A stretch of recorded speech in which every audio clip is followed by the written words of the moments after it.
वाले जी chapter number 3 biodiversity lecture number 19। आज का जो हमारा टॉपिक है वो रिलेटेड है ऑब्जेक्टिव एमसीक्यूज के।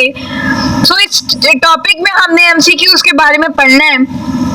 अब हम स्टार्ट कर लेते हैं अपना पहला एमसीक्यूज। तो वो कुछ इस तरह से है, classification means the grouping of organism on the basis of. कहता है कि हम जानदारों की क्लासिफिकेशन किन बेसिस पे करते हैं। तो हमारे पास 4 ऑप्शन दिए गए हैं जिनमें से एक दुरुस्त है। हम सारे ऑप्शन के बारे में पढ़ लेते हैं, इनमें से जो दुरुस्त होगा उसके ऊपर हम टिक का निशान लगा देंगे। हाउ दे फीड, पहला है हमारे पास कि वो खाते कैसे हैं। How they respire, the features they are common, how they can survive. कहता है हमारे पास पहला है कि वो खाते कैसे हैं, दूसरा है कि इनके फीचर्स मिलते थे जिसकी वजह से हमने इनको क्लासिफाई किया था, तीसरा है हमारे पास कि वो रेस्पायर सांस कैसे लेते हैं, तीसरा है हमारे पास हाउ दे कैन सर्वाइव, वो जिंदगी कैसे गुजारते हैं। तो इसमें जो हमारे पास करेक्ट आंसर है वो है ऑप्शन नंबर बी, कि इनके कुछ फीचर्स आपस में मिलते थे जिसकी वजह से इनको क्लासिफाई किया गया था। उसके बाद है हमारे पास दूसरा MCQs, the kingdom protista include, के किंगडम प्रोटिस्टा में हमारे पास क्या चीज मौजूद होती है। Unicellular, simple multicellular organism with prominent nucleus, true multicellular organism with no prominent nucleus, तीसरा है true multicellular organism with prominent nucleus, चौथा है हमारे पास unicellular organism with not prominent nucleus. तो इसका हमारे पास जो करेक्ट आंसर है वो है A, unicellular simple multicellular organism with a prominent nucleus, कि वो हमारे पास जानदार यूनिसेलुलर होते हैं, सिंपल मल्टीसेलुलर ऑर्गेनिज्म होते हैं और इनमें प्रोमिनेंट न्यूक्लियस पाया जाता है। तीसरा हमारे पास एमसीक्यूज है, viruses are not classified in any kingdom because, कहता है कि वायरस को किसी भी किंगडम में क्लासिफाई क्यों नहीं किया गया था। तो पहला जो हमारे पास ऑप्शन है वो कहता है they are too poorly understood, ये हमारे पास इतने समझ जानने वाले या जानने के मुतालिक नहीं थे। दे आर टू स्मॉल, ये बहुत छोटे थे। Their genetics can not be determine, इनकी जीन्स को डिटरमिन नहीं किया गया था। They are not consider organism, इनको जानदार तस्लीम नहीं किया गया था। तो पहला हमारे पास, दूसरा, तीसरा, जिसमें से हमारे पास जो सही आंसर है वो है डी, कि इनको जानदार कंसीडर नहीं किया गया था। चौथा है हमारे पास virus are assign to the kingdom, virus को किस किंगडम में असाइन किया गया था। तो अभी हमने ऊपर पढ़ा है कि जो वायरस है हमारे पास क्लासिफाई नहीं हुए थे, क्योंकि इनके किंगडम में इनको जगह नहीं दी गई थी। तो वो हमारे पास वेल नाउन जो आंसर है वो है D, none of the above. उसके बाद हमारे पास जो पांचवा कहता है related group of genera comprises, तो ये भी हमारे पास वेल डिफाइन है कि हमारे पास जो किंगडम, जो हमारे पास जेनेरा ग्रुप था वो किससे कंप्राइज करता था, फैमिली से।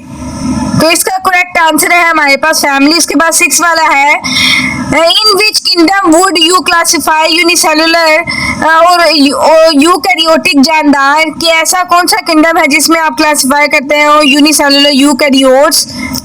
पहला है हमारे पास फंजाई एंड प्लांटी, दूसरा है हमारे पास फंजाई एंड मोनेरा, तीसरा है हमारे पास ओनली प्रोटिस्टा और चौथा है हमारे पास ओनली फंजाई। तो हमारे पास जो करेक्ट आंसर है वो है ओनली प्रोटिस्टा। उसके बाद कहता है 7वें में in binomial nomenclature the first letter of the dash name is capitalize. तो हमारे पास पहला नेम क्या था जो कि कैपिटलाइज था, वो था जीनस का। तो ये भी हमारे पास वेल डिफाइंड आंसर है, आंसर डी है।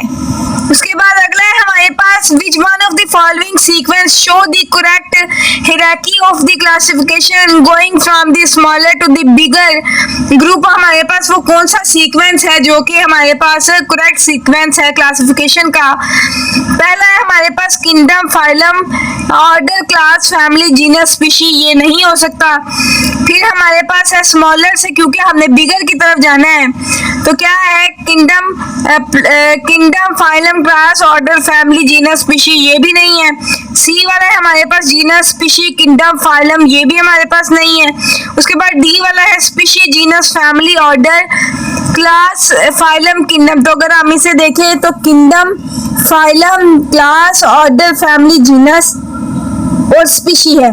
तो ये हमारे पास क्या है करेक्ट आंसर, डी है हमारे पास इसका करेक्ट आंसर। अब हमारे पास जो ऑप्शन नंबर 9 है वो है विच ऑफ द फॉलोइंग में be the correct way of writing a scientific name of the organism. तो इसमें जो करेक्ट नेम पहले हमने बताया था जीनस है जो कैपिटलाइज होता है, दूसरा क्या होता है स्पीशी। तो इसका हमारे पास करेक्ट आंसर है कैनस लूपस, कि जिसमें हमारे पास बकायदा रूल के तौर पर काम हुआ है बाइनोमियल नोमेनक्लेचर के मुताबिक। A certain organism in a multicellular adapted for photosynthesis and have multicellular sex organ to which the kingdom does it belong। ऐसा कौन सा किंगडम है जो कि फोटोसिंथेसिस करता है, मल्टीसेलुलर होता है और उसके पास सेक्स ऑर्गन प्रेजेंट होते हैं? तो वो है हमारे पास प्लांटी।